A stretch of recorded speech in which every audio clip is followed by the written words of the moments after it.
Hello everybody, this is Unit 6, New Curriculum Horizons, and today I am recording with Sharon, which is absolutely new. So the first thing I would like to do in Unit 6 is to take us back to the first picture that I used in the introductory unit to talk about the difficulties we have when dealing with the issues that we've dealt with in the course. So I used the image of a beach where we had four different levels of engagement represented in the figure of people trying to just splash, identifying issues, people who wanted to float, who wanted to implement solutions that were quite simple to implement, people who were ready to duck, to put their head in the water and to face the complexities of the field, and people who wanted to dive. To work with the impossibilities and the paradoxes of the field. And we talked a little bit about the fear of drowning that we see in the splash, float, and duck positions, and the murky waters that we need to face when we move from ducking to diving. So in this course, we hope that we have given you an opportunity, as I said before in the beginning, to be invited from floating to ducking and from ducking to diving. So the exercises that we did and the ways that we use critique were to invite you to engage with complexities and to start to think about what it would mean to work with impossibilities. In this transition from facing complexities to working with impossibilities, passing through the murky waters, these murky waters, what they represent is the idea of interrupting your satisfaction with the usual, with what has been tried and tested, and that reproduces the same result. So until we interrupt that satisfaction with what we are used to, we cannot really even attempt to imagine something new. Or I think what actually happens is that we think we are doing something new when we are actually reascribing the old. And the presentation today shows how shows some examples of how that actually happens, and tries to recap some of the information in the course so that we can have a closure for what we've tried to do. So, the first thing I would like to recap is the first article that you read about abyssal thinking of Boaventura de Souza Santos, where he talks about the abyss, that on the one side of the abyss, the top side of the abyss, there's knowledge, there's laws, there are institutions. Well, on the other side, because we can't recognize anything that fits these modern institutions and frames of knowledge, we think that there is nothing. And Boaventura de Souza Santos talked about the epistemicide that happens when we don't recognize the abyss. So in Boaventura de Souza Santos' article, it's clear that the abyss is not about what we don't imagine, but what we can't imagine. So what the course tried to do was to invite you and to take you to the edge of this abyss and to explore at the edge what it means to examine where you've been coming from and examine the anxieties and the difficulties of inhabiting that edge while we're trying to imagine something different. So there are difficulties involved there.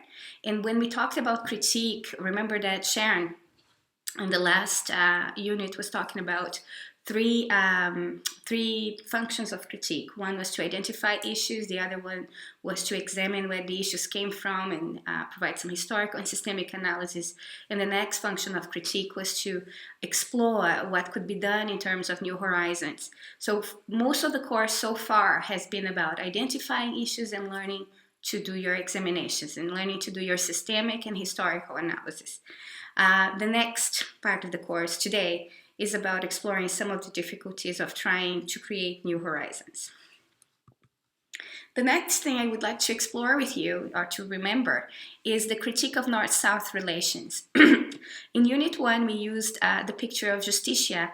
Remember, there was it's a sculpture of Jens Gauchiot where there's this big woman sitting on the back of an African man, and she's saying, "I'll do anything to help you accept sorry, what would really change the historical conditions of our relationship," or something like along those lines. So I have redrawn the picture to represent more the gender relations that we have today, putting women in the position of carrying a man. in that sense. So here we can see at least 5 or 6 types of violence that happen in the abyss that exists beyond, between the man and the woman in the picture. And if we use Spivak's, Gayatri Spivak's analysis to analyze this picture or to describe this picture, we will see that the blindfolded man, the blindfold of the man, represents what Spivak calls the worlding of the world as West, the understanding that what we understand to be the West or the North, the global North, is what should be the parameter for the measure of development and evolution for the whole world. That's the idea. So it's the, the pattern of ethnocentrism. Then the man is carrying the scale, and Spivak would look at it, through Spivak's word, we can look at it as an epistemic violence. The idea that he carries the scale, he carries the scale of justice. He decides what's just, what's not, and implements it for other people. So that would be an imposition of a way of knowing, of the abyssal way of knowing, onto all the populations who are perceived not to have the capacity to organize themselves and to develop their own systems. The gagging of the woman, which is represented in Spivak's text, Can the Subaltern Speak, talks about, I think represents the difficulties that we have of listening to things that are outside our frames of reference, outside of our realms of intelligibility. Of course, the sitting of the man on the back of the woman represents imperialism, patriarchy, racism, colonialism. And what the man is saying to the woman, I will do anything to help except step away from your back, step down from your back, is what Spivak would call a double bind. So the idea that even though I want to do something to help you, my existence, the conditions that that subsidize my existence, go against that desire to help. So it's a conditional, it becomes a conditional offer that I'll do anything to help you except things that would really change things, because there's a conflict of interest here. If I do something to help, I will lose my privilege. I will lose something that actually frames the conditions of possibility of me being the one deciding what justice is, deciding what progress is, deciding what forward is. So that critique of Spivak actually is something that can be seen in most of the texts that you've read in from Unit 2 to Unit 5, critiquing power relations in engagements with mobility, engagements with these initiatives that are about helping other communities. And they really intended to help you go deeper in your systemic and historical critiques of that position, those positionalities, the positionality of those who are dispensers of rights, of knowledge, of education, and those who have been put in a position of recipients. So that unless we understand the magnitude of the problem of this relationship and the magnitude of the problem of us not wanting to look deep at these relationships, we can't do anything different. We will always be trying to rescue that something can be done, like the man is saying, I'll do anything. However, what remains unquestioned and unexamined is that the fact that there is a condition of impossibility there, of things remaining the same and things changing at the same time. So this critique encapsulates what the course actually tried to do, which was to take you to that edge of the critique and see that if we continue to do everything that we're used to doing, we will keep repeating what this man is saying. So when we look at it with honesty and without fear of collapsing or of having our self-images collapse in the promise of this picture, then maybe there is an opportunity to imagine something different. Okay, so I will just speak a little bit as a reminder about the map of ideas of the global that we talked about in Unit 4, I think. So the first space was the soft reform space. And so it's the idea that the world is pretty good. We can make it a little bit better, though. And a lot of that can be done through either personal transformation or through reforms of institutions, tweaking the policy a bit to make it just a bit more fair, a bit more inclusive, into including more people into the system that we already have. So the analysis is usually focused on individuals. There's one story of progress, of development, and the solutions are quite simple, especially so that they can be immediate and immediately satisfying. And we ask the same questions and we provide the same answers. And what we pointed out is that a lot of education in general, but specifically global education, rests in this area. So both programming that universities might have, but also a lot of the literature as well.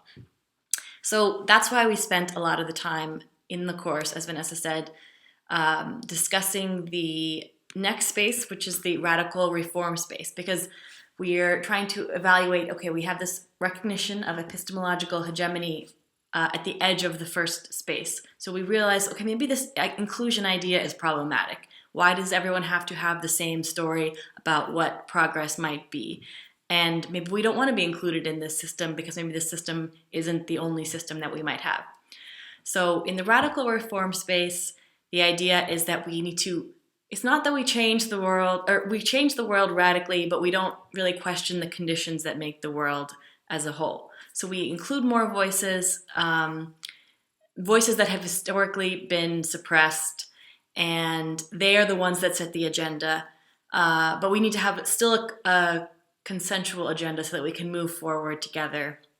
The analyses are much more systemic, and they trace the histories of these problems. They start to maybe recognize that we are also involved in the things we are critiquing. And the solutions are a bit more nuanced and complex. So we realize we're not going to do it tomorrow, but we still maybe want to have a long-term plan. So in contrast to the first position, we start to feel like maybe we need to get a little uncomfortable. And maybe that's why some people in the first position avoid the radical reform space, because they don't want to feel that discomfort. So we're still overall asking the same questions, how we can move forward together consensually and make the world better, but we maybe think about the answers a bit differently. So even though a lot of what we read for the course was in this space, again, it's certainly not the most dominant voices in the field. But once we've read this, we think, okay, maybe there's more than these two spaces. And that it's not just about thinking differently, but it's about being differently as well. And the challenges of that. So the recognition of ontological hegemony. So that is the beyond reform space, where we start to think, okay, maybe this world is not actually, the world as we know it, is not actually savable, and we need to think about what might happen if it came to an end. And what other possibilities are we not able to see from those other two spaces, and from the frames that we're currently operating in, even when we're critiquing them. So we keep the self-implicated nature of the radical reform, and we go even further and say, okay, we want to figure out what it might mean to imagine the impossible. So, which also means figuring out the edges of what is possible and why we can't see beyond that abyss. Yes, the abyss.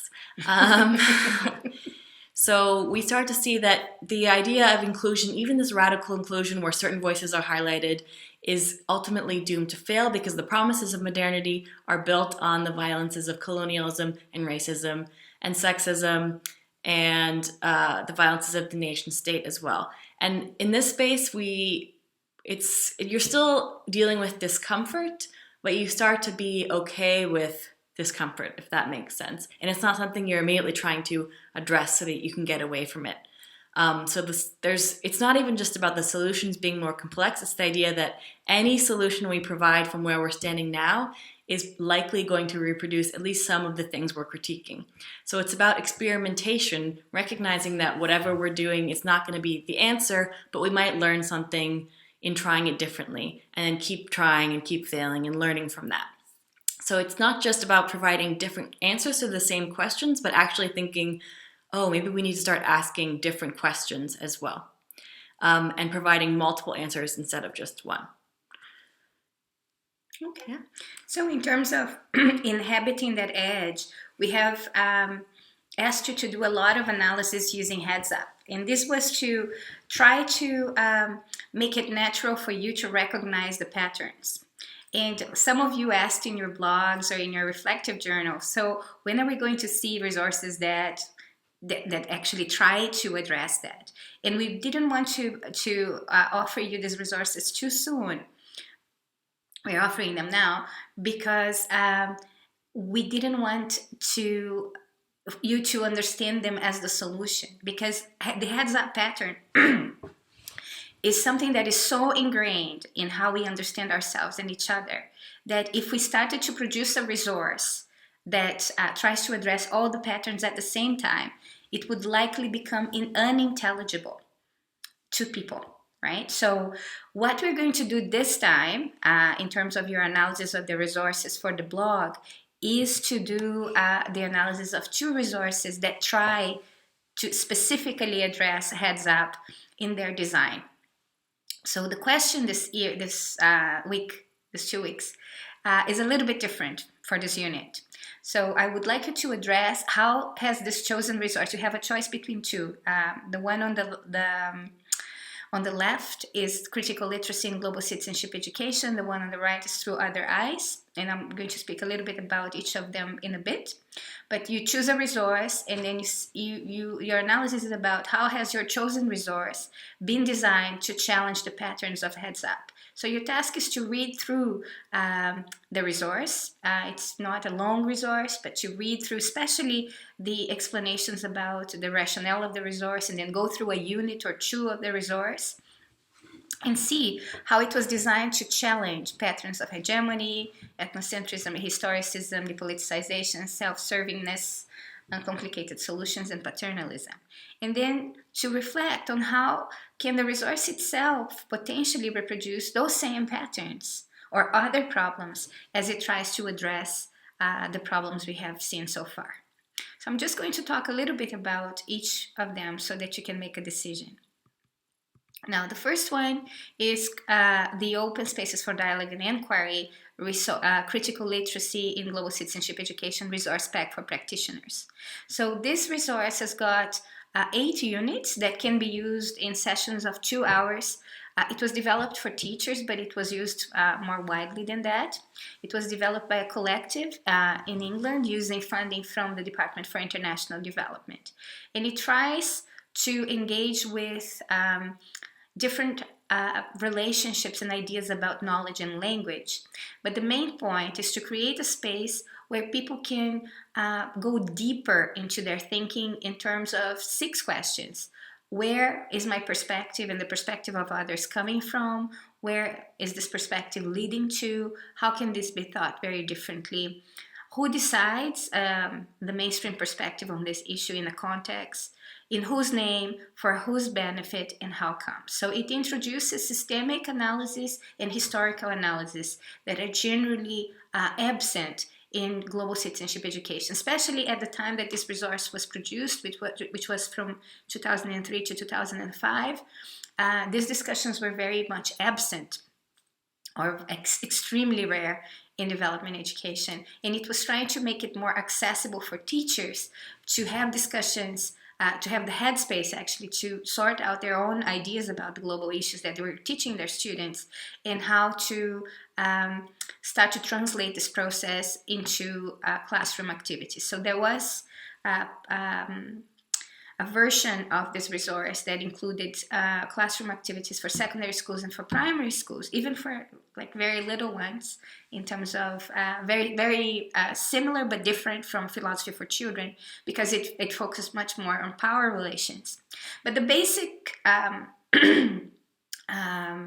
let's say the basic framework of this resource was to create a place where we could relate differently to knowledge and start to relate or to perceive our relationships beyond identity, knowledge, and understanding. So the creation of the open space was based on three different principles, and this is what I'm going to show you next. The first was the principle that everyone brings valid knowledge into a space, because this knowledge, as you see in the picture, is constructed in a context, it's constructed in a journey. So we bring with us a huge backpack that influences the way we see things. And that is important. That is legitimate in itself. So we have the knowledge we bring, and that needs to be recognized. However, because this knowledge is constructed in context, when we look at a topic or a theme or even a perspective in front of us, we see what this backpack, the reference in this backpack, frame for us as what is possible to see. So we see what is intelligible to us. So in this picture, for example, she's looking at this thing in the middle and she's seeing a duck, and he's looking at it and seeing a rabbit. What do you see? Do you see something completely different from that?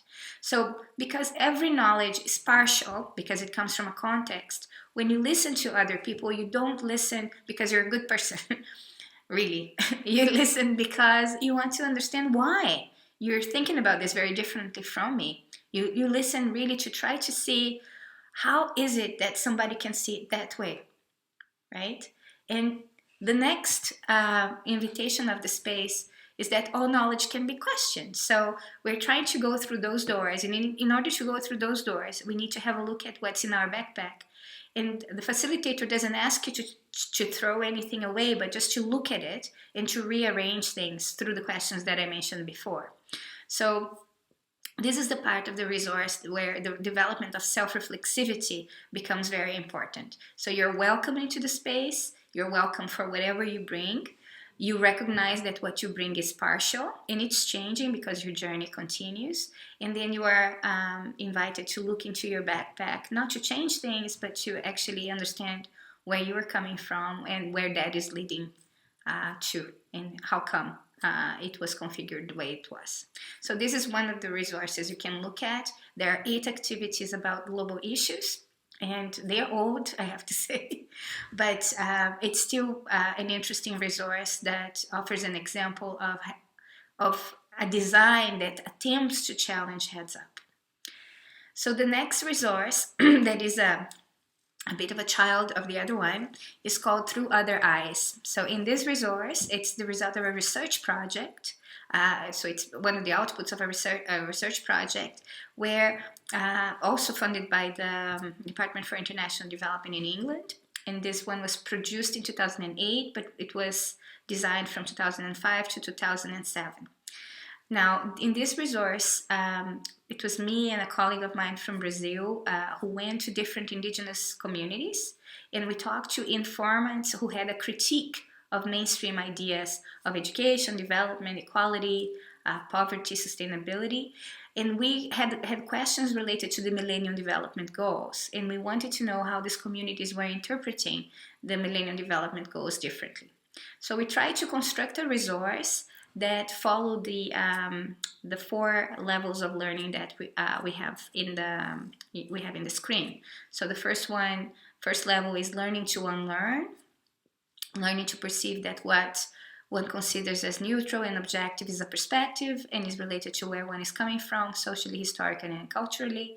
So there was a deconstruction there of your own perspective, making visible the origins and hidden agendas of taken for granted concepts. So the idea that what we think is individual is actually informed by collective reference, and that is something that needs to come to the fore. The second level of learning is learning to listen, learning to perceive the effects and limitations of one's perspective and to acquire new conceptual models. It's a toolbox for somebody to observe themselves observe. So when you're listening to something, you're already reframing it.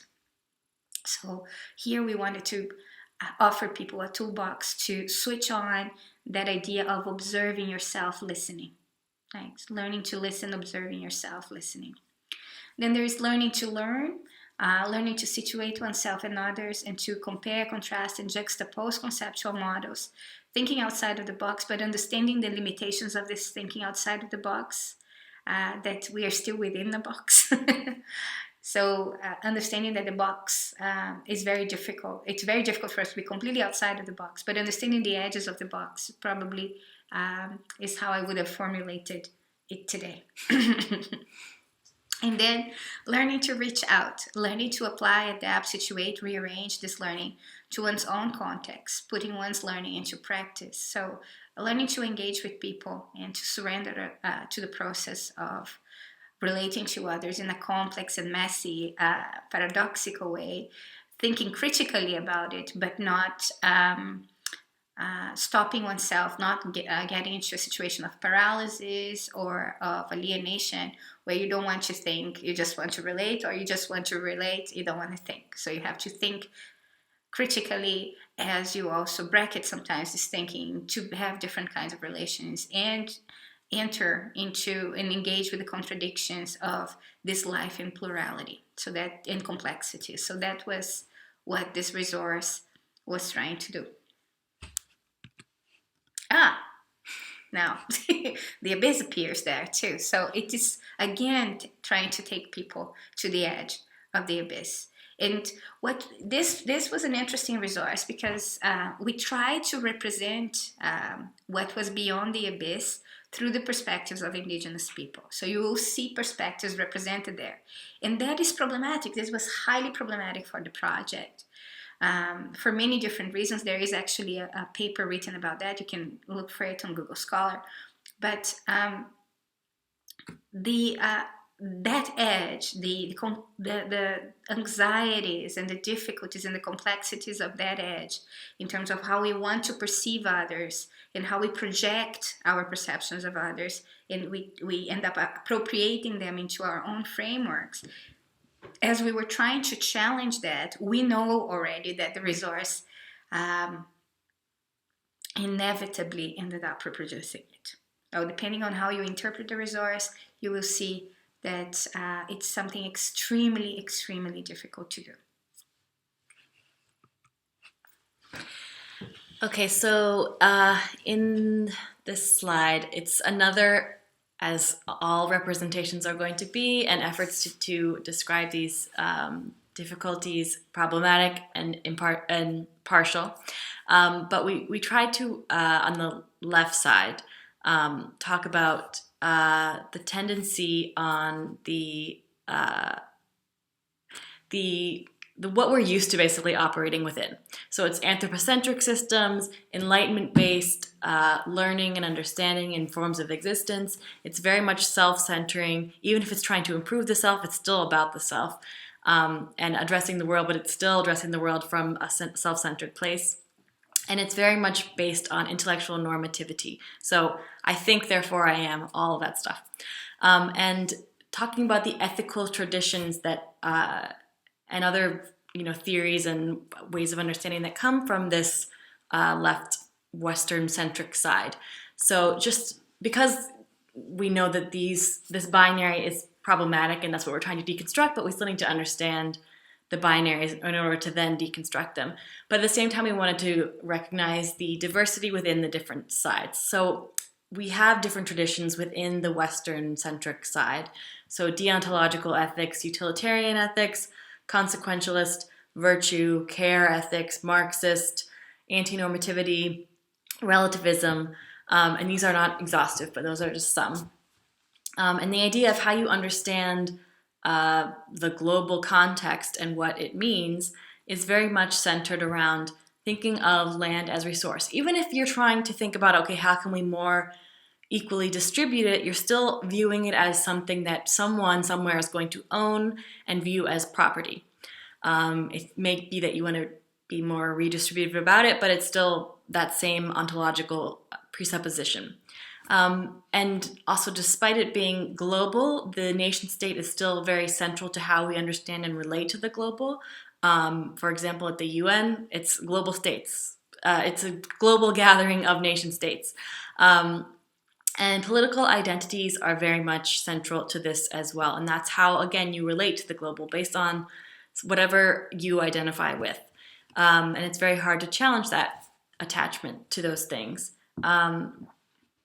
And On the ethics specifically, there's an emphasis on having your ethical stance be logical and coherent, and that you can make a strong, firm, irrefutable argument and convince other people, in fact, to follow your ethics. There is the idea that it needs to be, because it needs to be systematized, that's part of the reason it needs to be coherent, and this is seen as a good thing that we need to work toward. Okay, so on the left side, we have, again, problematically tried to capture some of the non-Western positions. So this is, for example, non-anthropocentric. The ethics are more relational, so it's not centered on the individual and their relations with other people, but it actually starts with the relationship. So it decenters the self. It doesn't erase the self completely, but it's not the center of the universe. It's non-Cartesian, so it's not I think, therefore I am. There's other ways of relating and being. And one example is Glenn Coulthard's idea of grounded normativity. And some of the traditions that might be placed in this right side are Amazonian perspectivism, gift economies, Blackfoot metaphysics, Buen Vivir, Cajere's indigenous science, radical relationality by Dwayne Donald, and Eastern traditions as well. And again, not exhaustive, and again, problematic to group them like this, but pedagogically useful. So the idea of how you relate to the global is a different understanding of what land is. It's not just about distributing it differently, but actually seeing it as a living thing and a relation. So, and the idea that nation states are not what defines who we are and how we relate to each other as an American and a Brazilian, but that we're actually entangled. And it's whether we like it or not, we're connected. And not even just through historical relationships that are beyond the individual self, but something even beyond that as well, a material connection that is very difficult for the left side to understand or make sense of because it's numbed to it. So the question mark for the ethics of this side is not because they don't have ethics. It's because what we might call ethics on their side is something that is basically unintelligible from the left side because of the abyss. Because if we maintain the position on the left side, it basically requires the eradication or the epistemicide of those other ethics, or else we would not be able to make sense of ourselves on this left side anymore. So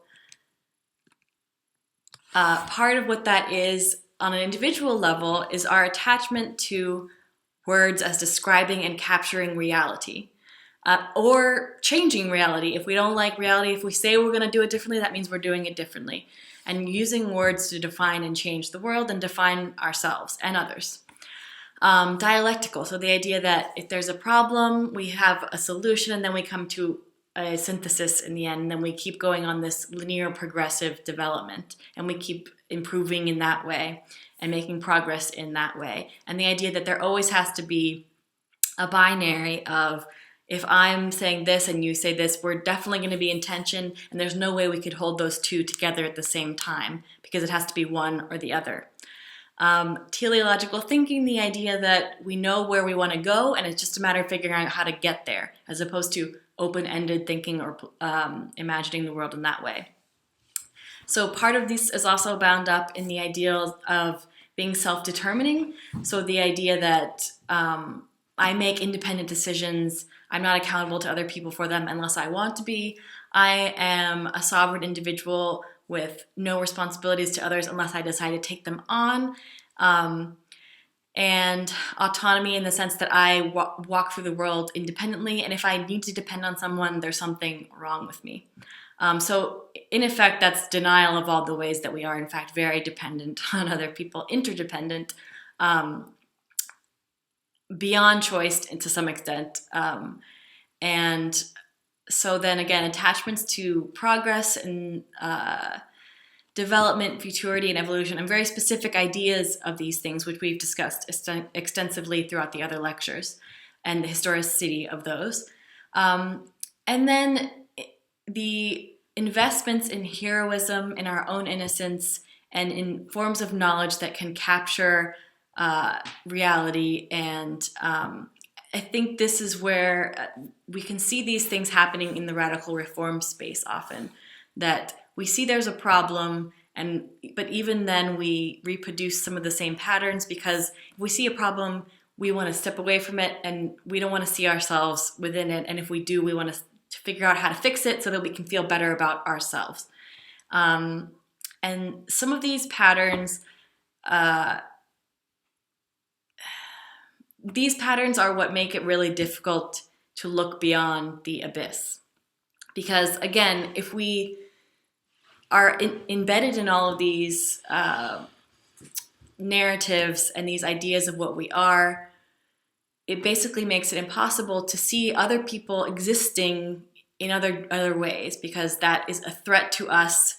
And if we see that maybe we actually are dependent on them, or they are living in ways that are embracing and affirming that dependency, then it's a threat to our idea that everyone is or should be these other things.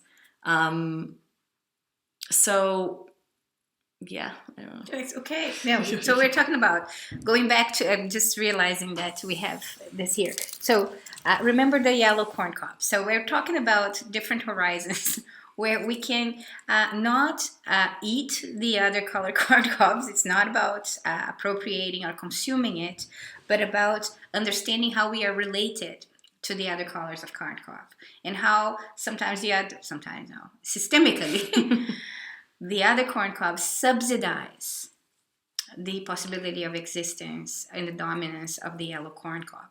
So in order to do that, in terms of talking about the curriculum and what to do in education, we have been trying different things, different experiments in the beyond reform space. So that's what we're going to be talking a little bit to you about from now on. So going back to the idea that New Curriculum Horizons is about inhabiting that edge, inviting people to the edge, and to sitting in the challenge of the edge. So we need to sit on the challenge of the edge to interrupt our satisfaction with these attachments and desires for solutions, for heroism, for fixing the system, so that we can imagine and so that we can listen to something different and imagine something different from that edge. And it's not about denying these things, because I've sometimes presented on this, and then people really like it, and then when they find themselves doing any of these patterns, and they say, "Oh no, I'm asserting my autonomy, I need to stop," and it's like, it's not about trying to distance yourself and run away from it, because in a sense that's then reproducing the same thing, because you want a quick fix and a simple solution, and we know how deeply embedded these things are and how difficult it is to really change them. So as Vanessa said, it's about sitting with it, recognizing when you're doing it, and just being okay with the discomfort of that. The paradoxes and contradictions that happen. So it's a high level of self-reflexivity. It's the idea of observing yourself to observe. But the next slides are probably going to give you a better idea of the kind of work that we're trying to do with it. So one way that we have found to talk about the difficulties of the edge is to represent it as the Cartesian subject, as what we call it, a box head. So the box head has its head framed as a big box with a smaller body, and in the middle of the box we have I think, therefore I am, and around the box we have certain patterns of types of reasoning that make intelligible what is inside the box. And for box head, the world is what appears inside the box, because it relates to the world through thinking. So if he can think it, it exists. If he can think of himself or herself, therefore it is. So we try to play with this idea of I think, therefore I am, with the other words as well. So for example, anthropocentric would be I think, therefore the world was created for me. So I'm the center of the world. Human beings are the center of the world. Allochronic means that I'm here and now, therefore you are then and there. This idea that there is a linear time, and some people are ahead in the time, other people are behind. This is called allochronic thinking. So that's a pattern of the head. Teleological means I plan, therefore it will be. So I need to see the future to be able to plan for it, towards it. Dialectical says it is this, therefore it cannot be that. So it's either this or that, or a synthesis of both. It cannot be this and that at the same time. Universal is I think it, therefore it is all there is. So it's if it works for me, it should if it's real for me, it should be real for everybody. Logocentric means I say, therefore it is. I can describe reality through language. And evolutionary means I rock, therefore you suck. So this is a construction of hierarchical binaries always. So it's one is better, the other is worse. And it's also based on the idea of the autonomous, coherent, and self-transparent self. So we think that we can describe ourselves to ourselves and that we are coherent. So this is an interesting phenomenon that we see in modernity, because even when we try to question some of these patterns in the box, it's like a matrix. We end up reproducing it in different ways. So the next picture, we try to draw it in a little, what do you call it, in 3D. With the side in 3D. So we also drew the angles and the other faces of the cube. So the idea that there is a high investment in futurity, in progress, in innocence, in identity, ideas of civilization, certainty, sovereignty, and control. So one way of reading this picture is that there is an inside of the box and there is an outside of the box. And that's an interesting reading.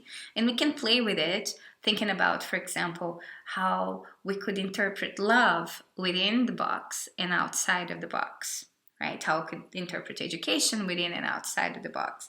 How we could interpret the idea of progress even within and outside of the box, and knowledge, and so on and so forth. But there's another way of looking at the picture. If we pay attention to the body of Boxhead, there's a line, right, that it's coming out of his body. So underneath the line, there are 4 words related to the erotic, the aesthetic, the divine, and the hilarious. So the idea, if you look at the line, is that what if there is no box? What if our life force is the line that draws the box, right? And if we are the line that draws the box, we can draw other things. The question is, why is it that we have been drawing the same box over and over and over again?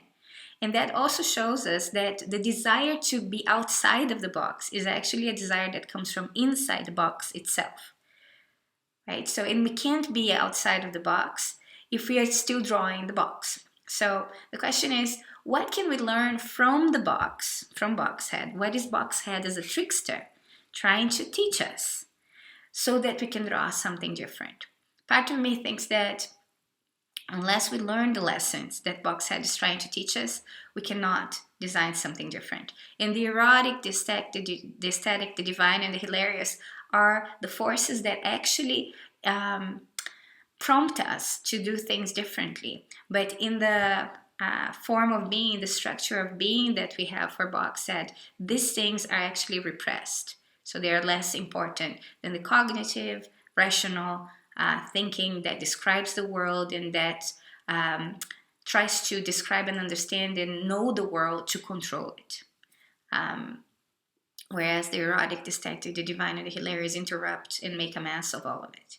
So in terms of curriculum horizons, how is it that we can bring these other forces to bear in our pedagogical processes? And there's a lot of literature that you can find about these processes. So, for example, you're reading Rizvi, Michalina Zembilas. There's also Deborah Britzman, who talks about how to interrupt this obsession and desire for satisfaction through this totalizing forms of knowledge. How can we interrupt that in curriculum processes? And then from that, how do we do that in terms of how we think about global education, internationalization, development education, service learning, so on and so forth, global citizenship education. So this is one of the ways we are asking people or inviting people to conversations about how we can think about education very differently. Another way that you have already seen is the Crossing Borders project, but now I'm going to try to take you a little bit further with that. So we looked at it another time about the fenced house, the caravan, the tent, and the straw hat. And today I'm going to talk a little bit more about the straw hat.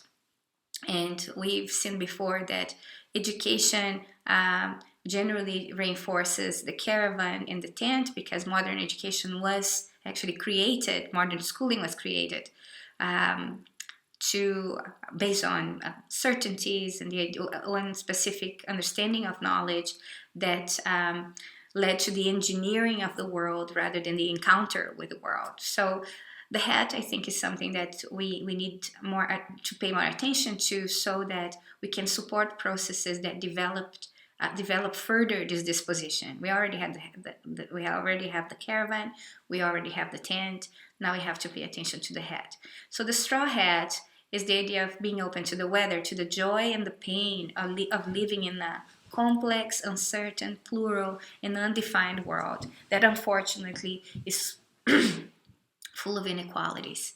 So one of the things that I've been thinking about with a group of people is what does it mean then to engage with a world that and to be open? What does this openness mean? And we thought in this picture about a wave of a world that is already dying. So modernity, we can understand modernity as having had its peak in any civilization, any form of thinking.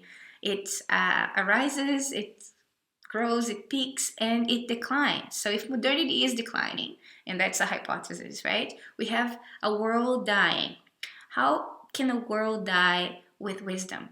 How can a world die wisely? And how can we host the possibility of the new without overdetermining it, without defining it? It's like holding a baby without telling him that he's going to be a doctor as soon as it comes to the world, right? So we drew one wave as representing the world that is dying, one wave represent the world that is coming, and a storm in the middle representing where we are in education and the need to be, for us as educators, to be in the eye of the storm.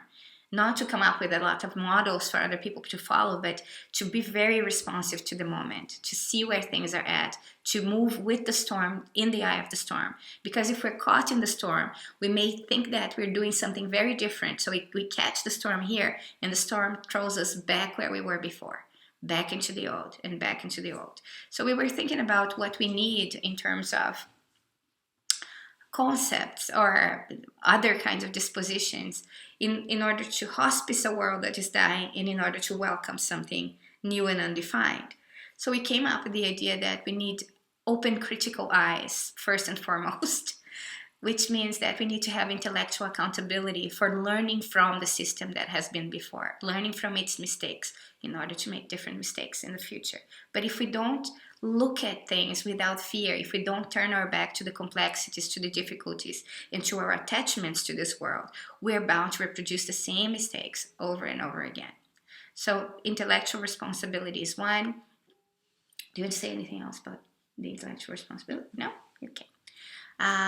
Open, gentle heart. So existential surrender to new forms of relationships. And this, we were putting these two together because a lot of the times when we have people thinking critically within Boxhead and trying to get Boxhead to be more critical, they get caught in over-intellectualizing everything and then closing themselves to new relations, new possibilities, because Boxhead doesn't want to be incoherent, right? So it will try not to be paradoxical. And the existential surrender necessitates, it needs you to be okay with contradictions, okay with discomfort, okay with messing up and failing better and making mistakes and working through difficulties. So we wouldn't want the focus on the intellect to stop people from actually experimenting with different kinds of relations, with learning from their mistakes, with allowing their bodies and the hilarious, the aesthetic, the erotic, and the divine to operate through them. And a lot of the times when we take the intellectual critique too, it's not too seriously, because we have to take it seriously, but if we take it as a way of defining ourselves or our identities, it can become extremely arrogant, basically, right? So we have to have the play and the humor to see ourselves as both cute and pathetic in this game of trying things out and learning from it, using the intellect to learn from things, but not being closed off by the intellect. So in terms of the new, what's coming, we thought that we would revert things. So we are talking about open flesh, which is existential accountability, the responsibility that we have for everything. And the open flesh means facing our collective pain. And this is extremely difficult because in our society we're extremely afraid of pain, and we think that well-being is the absence of pain, when other cultures don't think like that. And there's actually practices that encourage people to self-inflict pain in order to understand, for example, in indigenous cultures in Canada, that your heart is bigger than what you think it is. So in order to expand the heart, you need to face pain without fear. And that's the idea of open flesh, that if we're viscerally connected to each other, if we connect with each other through the body, we need to see what has happened to the body in order to be able to heal, basically. We need to realize or reconnect the sense of entanglement and the sense of connection with each other, which comes with pain, which comes with taking responsibility for this pain and taking responsibility for the healing of this pain that is collective. By not being overwhelmed or afraid of this pain and trying to avoid it at any cost. Open dreaming is about allowing the land to imagine through us. So it's about, in a way, surrendering our dreaming, our individual dreaming, to allow for something bigger than the self to dream through us. So intellectual surrender doesn't mean abandoning the intellect, but it means subjecting the intellect to a force beyond the self, basically. So we feel that if we realize this entanglement, this visceral connections that we have with each other, we are going to be part of an intelligence that is beyond our individuated minds, and especially the Cartesian idea that we can, that we're coherent and individualized. That we are individualized existences. The moment we pay attention and we're present to this this living interconnectedness, we start thinking with it, and that is the open dreaming. That is the scaling down the ego and the ego as the source of knowing and thinking, to be able to allow the body and other senses to operate through us in creating a different kind of world. So it's been a long journey, and probably this is the longest video that you have. So it's been a pleasure reading your blogs and reading your reflections. Many times we felt that we need to reply right now and give you feedback, but actually sitting with your questions and sitting with your thoughts is something that requires time. So we didn't just want to create the interaction that says, okay, you say this and I say that. We wanted people to sit, and we wanted to sit with you guys, what you were saying too. So we're going to provide more feedback now that it's the sixth unit of the course, to what you have said in the other units. But we would like to tell you that we've learned a lot from you, and that we just didn't want it to be we actually didn't want it to be a kind of dialogue of that it is an instrumentalized transactional exchange. We wanted it to be something that allowed us to go deeper into thinking about these issues and into exploring these issues further. And for that, we need time, and we need to slow down, and we need to sit with the challenges and the questions that we have for longer than what our very fast-paced life allows us to do. So I hope you enjoyed the course. I hope you got something from it. Please let us know what you got from it in your reflective diaries. And I hope to see you soon in another course. Same, what she said. Great. So she agrees. Thank you. Bye-bye.